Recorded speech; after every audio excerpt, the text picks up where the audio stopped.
I feel like he hates us more than the actual episode. I feel like I want to go to a concert instead of waving a candle. I just want to wave a doggy.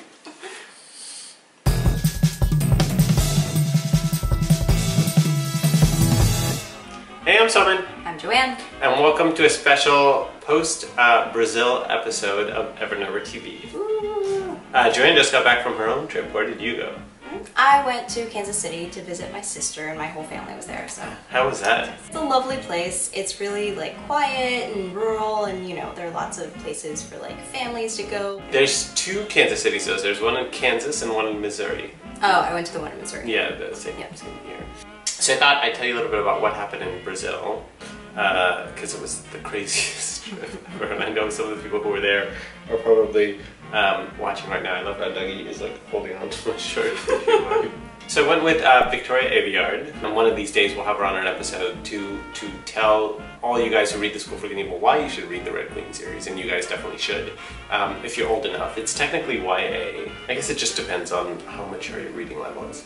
And so Victoria and I went to Sao Paulo for an event called Bienal. It was just nuts. It was like this 3 or 4 day like madhouse where we ran around a convention center with 100,000 people and did like signings and like panels where we had to be like translated, and it was just like insane. At one point there was a signing that was so crazy they had to put me in a glass box. Like the Pope?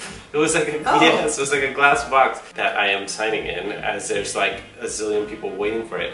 It was nuts because Brazil only has one book festival, so imagine if like the US, which has like 80, all got wrapped into one. So it was just totally crazy. So we have a few more things going on as of late. Right now, Barnes & Noble in-store is doing a buy one, get one free deal. So any one of the School for Good and Evil books that you buy, if you buy one, you get another one free. Which is crazy. They don't really do it for many books, but they're doing it for the School for Good and Evil series because they know book 5 is coming out in March. And also they've extended it. Before it was just in store, and now they're doing, for a couple weeks, they're doing it online also. Ooh. So if you don't live near Barnes & Noble store, maybe if you're international, you can sort of swing it. So it's a great chance to get into the series and get your friends into the series. The other thing we announced this week is that I'm going on tour in the fall. I'm going to finish book 5 in the next 2 weeks, which is nuts. I'm working on the last chapter right now. There's only one more chapter to go. And as soon as it's done, it will go into copy editing. And then the next day, I will start my fall tour. And here are my fall tour dates.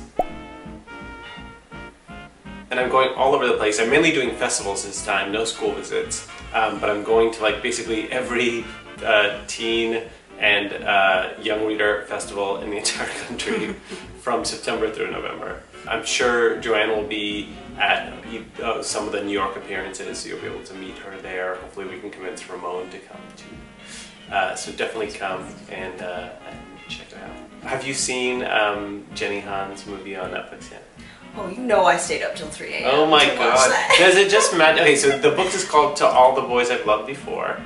And the movie just came out on Netflix. When did you read the book? I read it 3 years ago? Before I ever knew Jenny, really. I mean, I kind of knew her, but not really. Yeah, I think I read it around the same time. And thought it was like the best book I've ever read in my entire life. And so I'm super good friends with Jenny, and I've sort of been in on the movie process the whole way through, so it was weird because I had all the like behind the scenes stories.